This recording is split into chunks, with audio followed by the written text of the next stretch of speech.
When I talk to people that I grew up with around here, that's one of the big statements everyone makes is, can you believe Tahlequah would have a medical school? Never in my wildest dreams growing up would I ever have believed something like this would occur.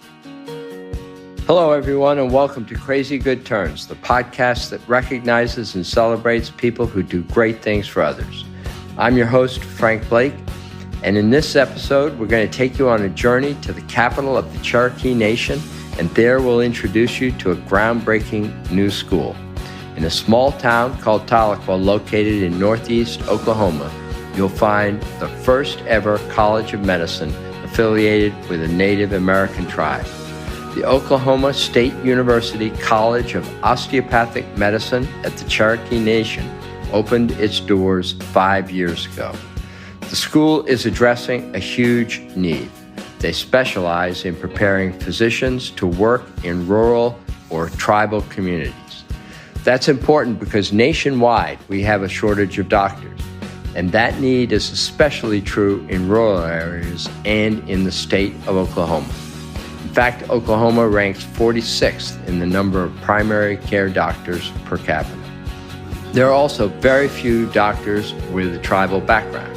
The Association of American Medical Colleges estimates that only 0.3% of practicing doctors in the U.S. are Native American. Today, we'll speak with two doctors who are heading up the effort to bring medical education to Native land, Dr. Natasha Bray and Dr. Douglas Nolan. Dr. Bray is the dean of the medical school, while Dr. Nolan is associate dean. Both Drs. Bray and Nolan grew up in Oklahoma and have strong connections to the Cherokee Nation, as you'll hear. We'll also introduce you to a student named Megan Trammell. She's a citizen of the Cherokee Nation and a student at the College of Osteopathic Medicine in Tahlequah. Later this month, in May of 2025, Trammell will receive her degree as a member of the school's second ever graduating class.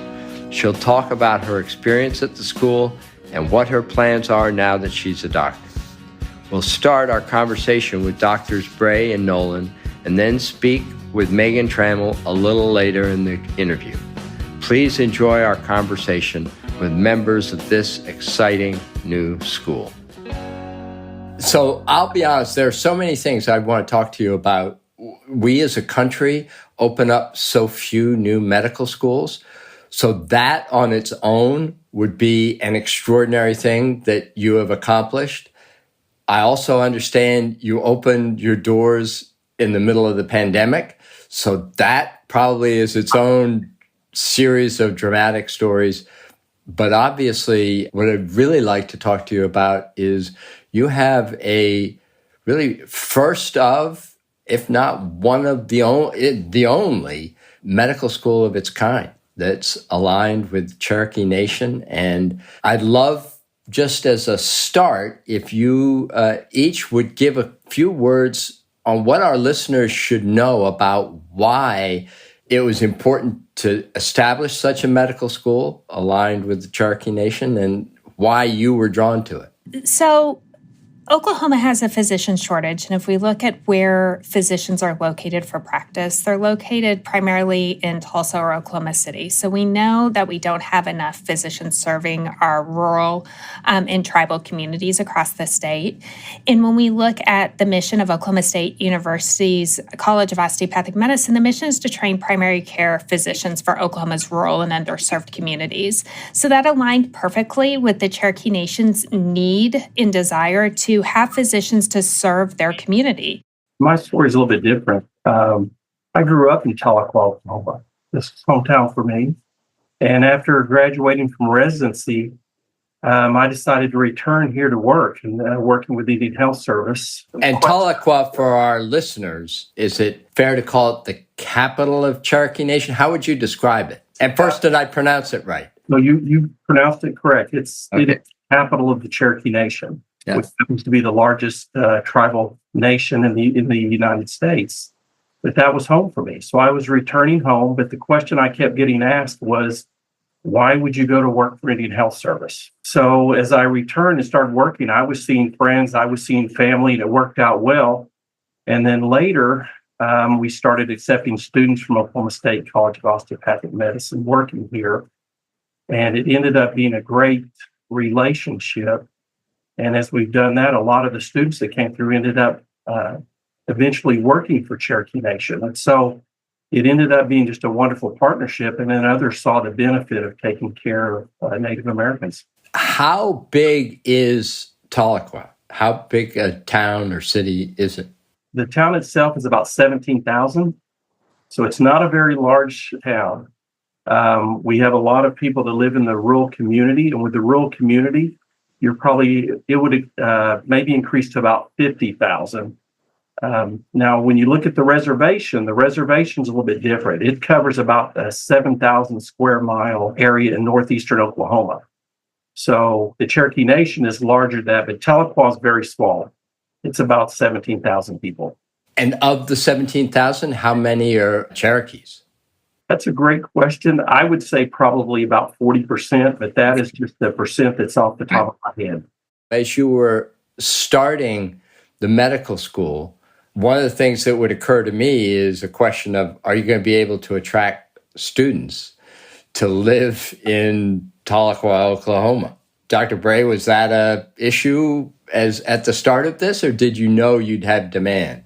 Well, I think yes and yes. You mentioned earlier that to open a new medical school, there's not a lot, and we know that there's a lot of people who want to go to medical school. So the short answer is we have a lot of really talented youth who are really committed to serving their communities through becoming physicians.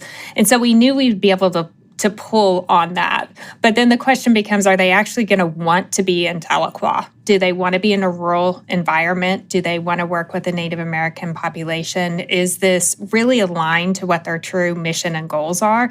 We want to find those students who are maybe from rural communities, who have Native American heritage or are enrolled members of a federally recognized tribe, so that we give them the opportunity to be successful in an environment that aligns to what they hope that their practice environment will eventually be.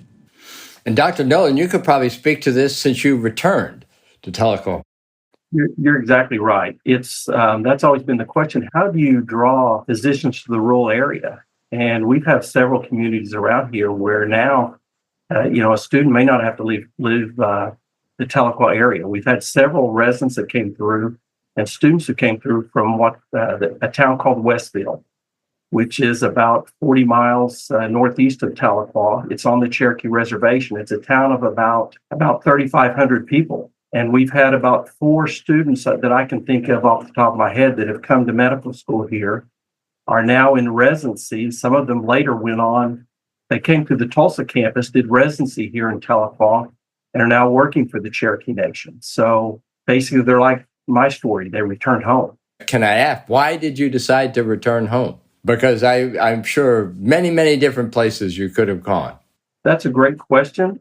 I would say probably, I had family here. And at the same time, this was actually a second career for me. I'd served in the military and I taught for a few years. I've been a physician now for about 25 years, a little over 25 years.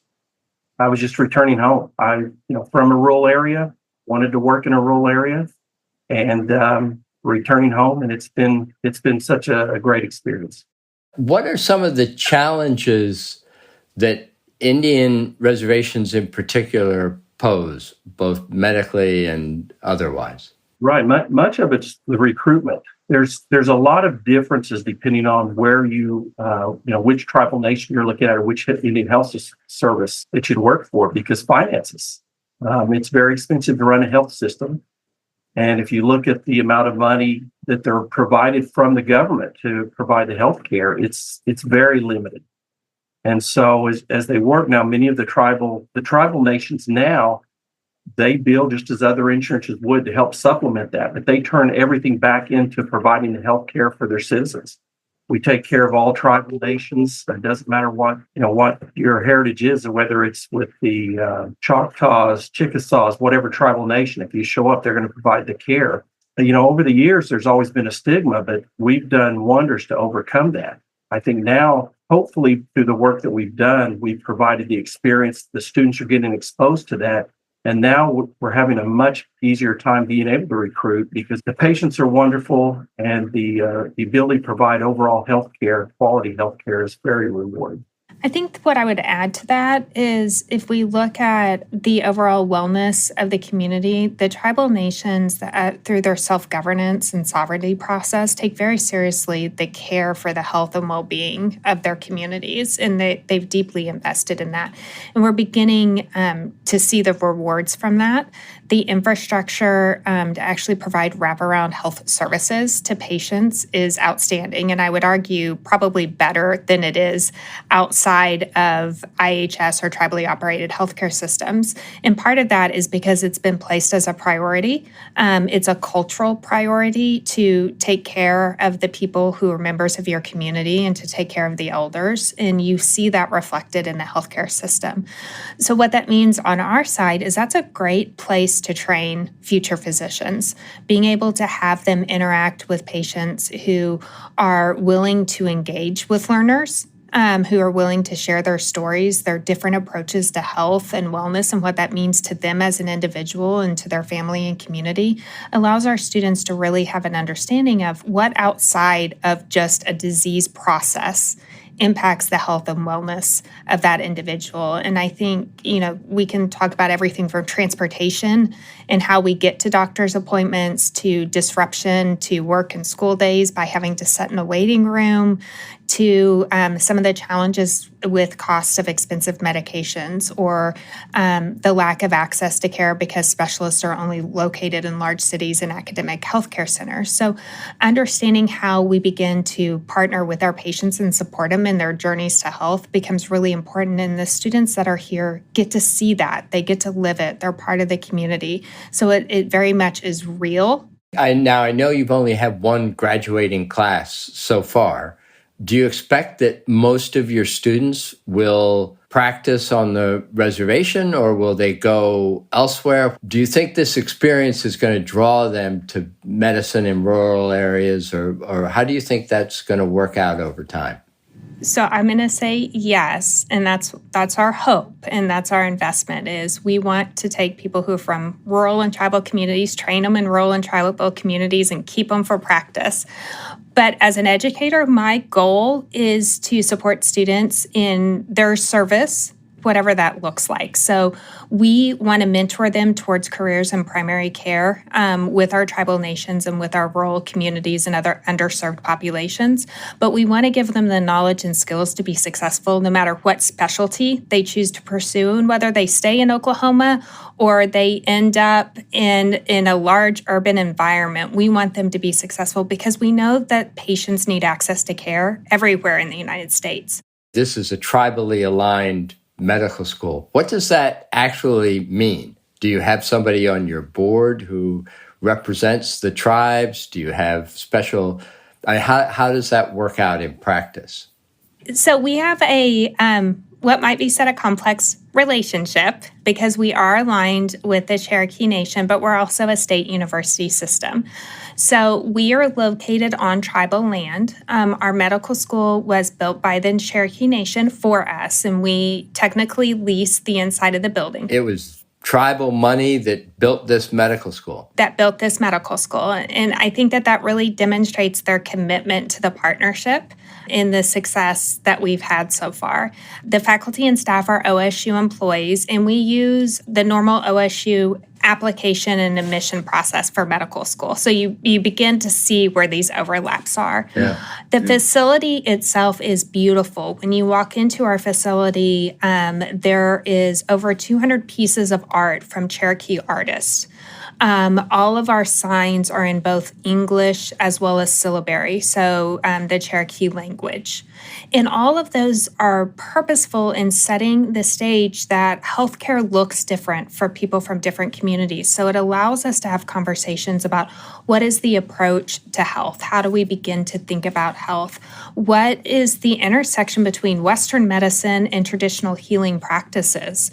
So we can have those conversations with our students throughout the course of their education. We have really tight communication with the tribe at multiple levels. And so I think that that's one of the things that's allowed us to be successful is we have relationships at the leadership level, at the level of the chief and deputy chief, but we also have relationships at the level of the directors of Cherokee Nation Health Services. So, Doug, you were practicing in Cherokee Nation before. Do you look at this and say, boy, this is just obviously fills an enormous need that's inside the nation or mostly outside the nation? How do you look at it as a change from your perspective? It's been a great experience. I continue to see patients at Cherokee Nation. I go over a day a week and see patients in the clinic. So I continue to see patients for Cherokee Nation. But it's been a great experience because for both the students and the patients, and as well as the physicians, because the students keep you on your toes.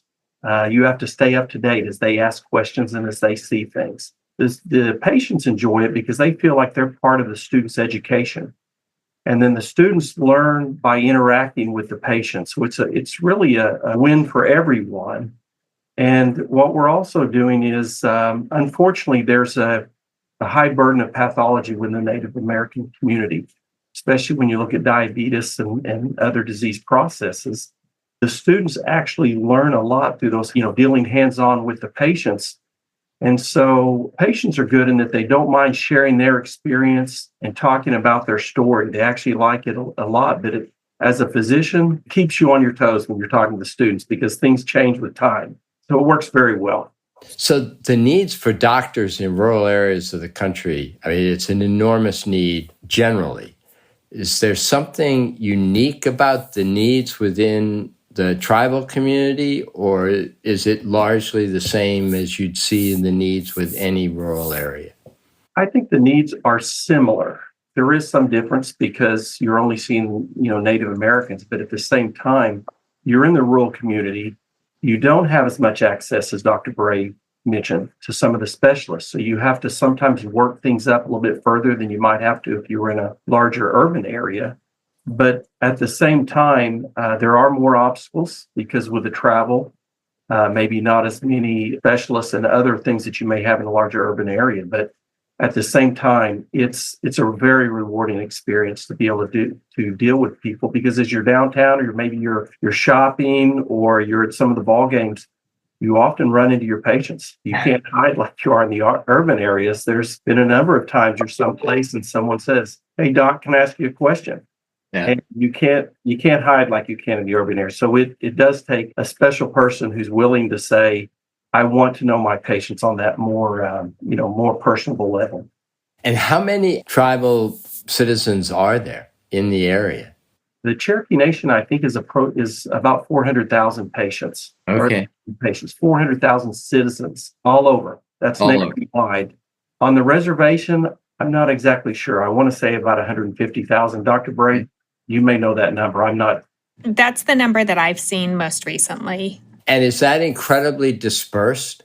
So for our listeners thinking about this, when you think about your served population, how broad an area is covered by that? So two things that I'll say. One, if we look across the country, there are tribes all across the United States that have tribal reservation lands or have historic lands where you have large populations of tribal citizens living. But the other thing that's really important to understand is that today, the majority of our tribal populations aren't living on a reservation. They're living all across the country in rural communities and in cities. The Cherokee Nation has a large percentage of their citizens who live in California or who live in Florida. So it's important to know, and this is really hard, right? Because we want to think about a population and we want to put boundaries around them and think about where they are and what the impact is. But when Dr. Nolan says that we have about 150,000 plus or minus Cherokees living within the Cherokee Nation reservations, we also have Choctaw citizens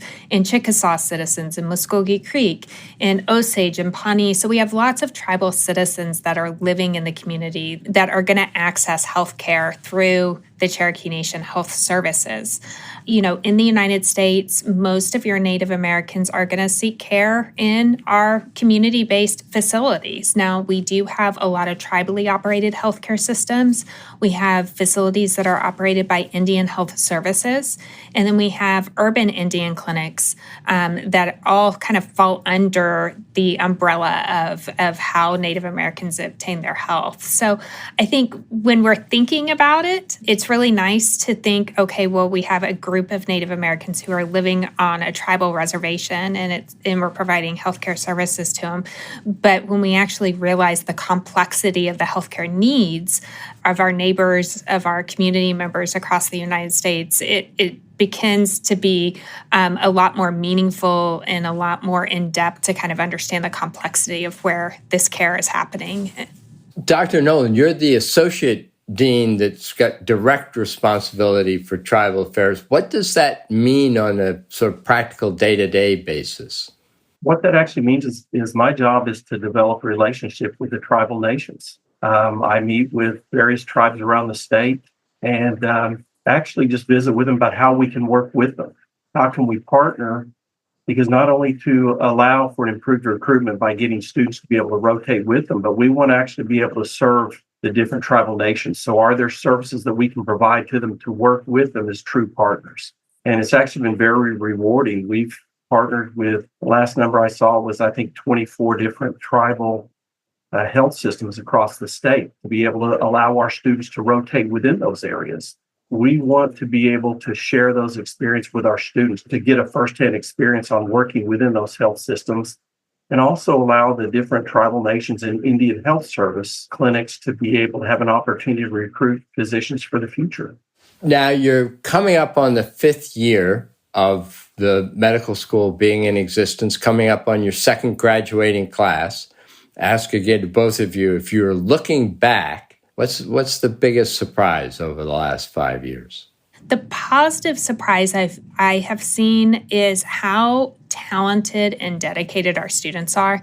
And I don't know that that's a surprise, but it's something that gives you hope and joy. This generation of people who are coming into medicine, who want to become physicians, are extremely dedicated to this concept of service. They want to provide service to their patients. They want to provide service to their community. They're very comfortable with this concept of advocacy and advocating for their patients' needs at a local level, at a state level, and at a national level. And so it really gives you a lot of hope that we are going to be able to continue to care for and hopefully care much better for the people in our communities that we all want to make sure have access to high quality healthcare. My experience that's been so positive has been that seeing some of the students that have applied and been accepted into medical school, and then seeing them go through. Many kids from this area, I give the example, there is a student I wrote a letter for previously. He's graduated with the radiology, but when he applied for medical school, what he mentioned to me is we do ask students, are they interested in rural medicine? And I knew he was interested in rural medicine because he told me he wanted to eventually work in Tahlequah for Cherokee Nation. And when he applied, he marked no. So I asked him, what do you mean you didn't, you marked no? You told me you wanted to work at Cherokee Nation. He said, yeah, but that's not rural. He's from a community of 14,000. In his mind, that was not rural. So as we get these students, they believe that's normal to return to these areas. It's been very rewarding to see the number of students that actually do want to work in the rural for the tribal nations. I just think it's only going to grow even more. So it's been a great experience to see some of these students that maybe became their first generation college graduates. Many in their family had never attended college, and yet they're shooting very high aspirations to become physicians. And it's very rewarding to see that. Now we'd like to introduce you to one of those students who aspires to be a physician. In fact, she'll soon start her residency. Megan Trammell is a 4th-year student who will graduate from the College of Osteopathic Medicine at the Cherokee Nation in May. Megan, welcome to the show. Tell us, what has been special about your experience as a student at the college? So honestly, a lot. OSU is really helpful for all their students. I felt really supported throughout my entire journey with them and constant emails of support, especially in challenging areas of school, like before boards or going into interview season. And they always have contact information for people that you can reach out to if you need mental health help or things like that. They're always happy to get you in touch with the right person or stop and talk to you themselves. How did you hear about the school, and why did you decide to attend it? My mom is a nurse practitioner. She used to be a nurse, and she had different connections within that. So kind of throughout my whole upbringing, I would hear about OSU because I grew up in Grove, Oklahoma, and obviously a lot of the physicians have trained at OSU who are still practicing in Oklahoma. And so I heard about it through the grapevine, and it sounded like a great fit for me. So I read a quote from you in the newspaper, and I'll sort of paraphrase it, where you said, "It's incredible that you get to represent the tribe that I'm part of and enter into medicine." So for our listeners, what's your tribal heritage and how has that influenced you? I am a Cherokee Nation citizen or member. I have the CDIB card and all the things, to like prove I'm part of the tribe, but I've been connected through different things in high school, like trying to connect with the tribe and like representing at school and school clubs, but I haven't been able to take the time as much in med school and like go to the powwows and things like that. So I don't try to overstep my connectedness in any way, but Cherokee Nation has been very supportive of me all throughout school. They have like graciously had scholarships that I've been able to apply for and help support me financially through school, which has been very helpful. And of course, I go to the Tahlequah campus at OSU, so we're affiliated with Cherokee Nation, and I've done most of my rotations there. I am continuing my residency actually at that same spot, and I'm really excited about that. Good for you. So in addition to your residency, where do you think you'll start your practice? Oh, that's the golden question now. Everyone wants to know. And I'm not sure right now. My family is from here. I love Oklahoma. I've always wanted to give back to Cherokee Nation in particular, which is why I'm so excited to start there in just a couple short months now, because I've grown up as a patient in Cherokee Nation and then, of course, a medical student, kind of getting on the other side and seeing how things work. And here soon, I'll be a doctor, or resident physician, I should say, serving that population. So I'm really excited for that. And I would love to stay on and continue that journey once I'm done. But my boyfriend is from Springfield, Missouri. So I don't know if we would kind of find a middle ground between the two of us or how exactly that'll shake out. But I'm sure we'll end up back here with our families. When you were getting healthcare as you were growing up in Grove, did you ever think, I want to be a doctor, I want to be helping this community as a doctor? Yeah, that's honestly how I got into it, is going to my own doctor's appointments or physicals as an athlete and meeting physicians and kind of piquing my interest. And of course, my mom telling me stories from her job. And she worked numerous fields as a nurse. She worked in the OR and she worked at an OB-GYN clinic. And now she's a nurse practitioner doing her own family practice. So hearing those stories all kind of made me perk up and think it might be a good fit for me. What advice would you give to a young person considering becoming a doctor? I would tell people to take their time. I personally was someone who kind of rushed through like each leg of my education. Like I graduated high school and I went to undergrad, and I decided I wanted to graduate early and go straight to medical school. And luckily the chips fell for me where I could do that, because if I hadn't been accepted, I wouldn't have been able to kind of fast track myself in the way that I did. Was there anything, do you think, that was special about your experience in the medical school, since this was sort of a first of its kind? Yes, especially being partnered with Cherokee Nation and me being a Cherokee native, that has been incredibly special to me. And I love telling people about that. And especially since the school in Tahlequah is new, people don't know about it. And so I'll rotate and people will be like, oh, you go to Tulsa. And I'm like, actually, I don't. I go to Tahlequah, and I'm very proud of that. I selected this campus and I wanted to stay in a smaller class size, a smaller town, and have a more intimate connection with my classmates and my professors and the staff and everything like that. And I'm really grateful for that. And I think that has certainly enhanced my experience going through medical school. Thank you, Megan. It's so great to hear that you've had such an awesome experience at the College of Medicine at the Cherokee Nation. I'd now like to turn back to Dr. Nolan. Doctor, you're from Tahlequah originally. What's the impact you've seen the medical school have on the community? It's tremendous. When I talk to people that I grew up with around here, that's one of the big statements everyone makes is, can you believe Tahlequah would have a medical school? Never in my wildest dreams growing up would I ever have believed something like this would occur. It's amazing. And again, going back with some of the people that I've known over the years to see some of their children come in and are students here and knowing that they're going to return, their families are very proud.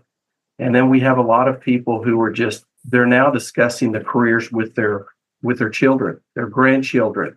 Really, it's kind of opened a lot of people's eyes about what is available out there. So, Dr. Bray, what got you to this position? You didn't come from Tahlequah. Always have a heart for rural medicine. What's your backstory on this? So I was born into medicine, and I mean that quite literally. My dad was a family practice physician in rural western Oklahoma, and I was born when he was a first-year medical student. So I grew up with this concept of rural family medicine, cradle to grave approach to care. And so that was something that was always important to me. Going to medical school, I became an internist. So usually we think about internists being in hospitals, and I did all that. I had the opportunity to work in a large public hospital system in South Florida, where I oversaw medical education. And my husband and I were high school sweethearts, so that's important to the story. And my husband is from Muldrow, Oklahoma, which is a small town in Sequoyah County, part of the Cherokee Nation Reservation. My husband and his family is Cherokee. And we were in South Florida with, at the time, a 3- and 4-year-old little boys.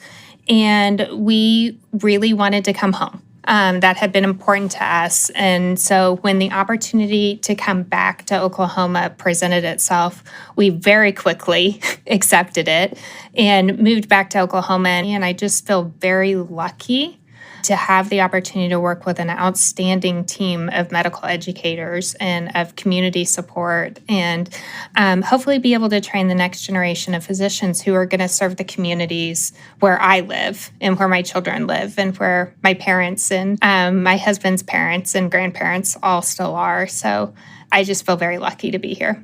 I think both of you and your students and your faculty have such an amazing story of giving back. And I do think probably a lot of us who don't live in very rural areas have no idea of the health challenges and what you mean. I mean, your presence, how meaningful that is to the community. And I'm going to ask two questions just out of curiosity. First is, how many students do you think you'll have? Or is this pretty much steady state, the number of students that you have now? Yeah, so we take 50 on this campus. We take 50 students per year. So we've got an enrolled student body of approximately 200. We have no plans of increasing that. Our Tulsa campus takes 115 students per year. So today, that's the right size for us to be at. I don't want to take a shot at this for our listeners. I think you would help me by explaining what the difference is between osteopathic medicine and allopathic medicine, because people may listen and not fully understand that. Osteopathic medicine is very much based on an educational approach of holistic approach to the person, recognizing that people are more than just a disease presenting with a disorder that may be affecting them or a chronic illness, but people are complex beings who are part of a a social network that is important for them to obtain health. So when someone gets sick, that illness affects not only their physiology, what's happening within their body, but it affects their ability to interact and earn a living, how they engage with their environment and their family. And so we very much put the patient at the center of education from the first day of medical school. Our students also have the opportunity to learn osteopathic manual medicine, which is based on the philosophy that people are meant to be in motion, and that if we have musculoskeletal things that impact our ability to be in motion and to engage, that's going to impair healing. So in addition to all the medicines and surgeries that you'll get from an MD physician, osteopathic physicians have this other musculoskeletal component that allow them to evaluate and potentially add additional services to help our patients approach health and wellness in a different way. Thank you. And as I understand, it's actually additional training over and above. It's about 240 hours of additional coursework during the first 2 years of the curriculum. Well, thank you very much for that. So I ask everybody who appears on the show to tell the audience who's done a crazy good turn for you. I think you both, and as I said, all your faculty and your students are doing crazy good turns in your community. Who's done a crazy good turn for you? I'll start with you, Dr. Nolan. I would have to say probably Dr. Bill Pettit. He was the inaugural dean of the school. When I was working for Cherokee Nation early on, Dr. Pettit came and visited about, we need to start a residency program. And so as we started working on that, it ended up I was the physician who met all the requirements to be a program director to start a family medicine residency program here in Tahlequah. And so as we applied and progressed, we trained a lot of physicians after they graduated medical school through their family medicine residency and hired them on. And that really was the beginning of me participating in medical education. And then ultimately, when this position came open, the Cherokee Nation encouraged me to apply, and it's been a great experience. I'm not sure I would have ever been in this position if it wasn't for Dr. Bill Pettit. Dr. Bray? That was a good one. I'm going to take a little bit of a different approach, and really it's two people, but it was the same kind of situation. My husband and my mother. So I think one of the challenges for females who have families is having the support that they need to be able to pursue their dreams and to develop in the way that they need to as a professional to be successful. And if my husband wasn't amazingly supportive and engaged and committed to the work that I am able to do, and my mother had not been willing to come and live with us when I had my first child for his first 12 months of his life, I wouldn't have been able to accept the opportunities that I had to become a medical educator and to be prepared to do the work that I'm able to do today. I'm willing and humble enough to admit that I can't do it all myself, and if it wasn't for those amazing support, I wouldn't be able to do the things that I do. Megan, I'd like to ask the same question of you. Who has done a crazy good turn for you? I would say Dr. Willis. She is a pediatrician in Bonita, Oklahoma. She was a Cherokee Nation, works at that Cherokee Nation site with my mom. And she wrote my letter of recommendation into medical school. She has taken me on for rotations. She even took me on for like a last minute elective I had to finish out when my schedule got changed due to my grandpa passing in this past December. She didn't bat an eye, and she just answered me right back and was like, absolutely, like, get in here and we'll get you taken care of so that you can meet your requirements for school, essentially. And honestly, I can't thank her enough. She has helped me just in little ways, and encouragement coming through the grapevine from my mom and things like that. And I always appreciate that and think that's important to give it back. So a final question, because as great as it all sounds, and it does, I mean, rural medicine and the commitment to it, I also know that it comes with a lot of sacrifices and a lot of difficulties associated with it that we haven't spent so much time talking about, but that's a fact. What is it in the midst of those difficulties that still you say, this is what I think about and that keeps me positively oriented, even when things are tough. I'll turn to you first, Dr. Nolan. I would have to say my faith. We're supposed to work as unto God, not unto man. By taking care of others, it's very rewarding. And to believe that God has given us the abilities to take care of others. And if we will actually do what we're supposed to do, which is to treat others as we wish they would treat us, it's very rewarding. So at the end of the day, if we remember we've been given a gift, and to whom much has been given, much is required. Yeah, I don't know how I top that. No, you're right. That's, yeah. I think it's leaning into service. A lot of the decisions, and sometimes it's hard when you look through a lens of what is best for the people that we serve, whether that's individuals seeking healthcare, or that's our students, or it's our community. A lot of decisions become clear. Because there are really difficult things. We're balancing budgets, and we're balancing time, and we're balancing educational requirements and the needs of individuals and people and communities. That can get very hard and very heavy at times. But if we remember that we're here to be of service to others and grant ourselves the grace of recognizing that we are not perfect and we can't anticipate everything. And so we make the best decisions we can today with the information that we have. And then we remain flexible enough to pivot when we need to pivot, as long as we keep that service mentality in the center of our mindset. I think we do the best we can. Well, thank you. Thank you both, and thank you truly for what you do. I hope you've enjoyed our conversation with Drs. Bray and Nolan and with Megan Trammell. We'd like to thank all of them for appearing on our show.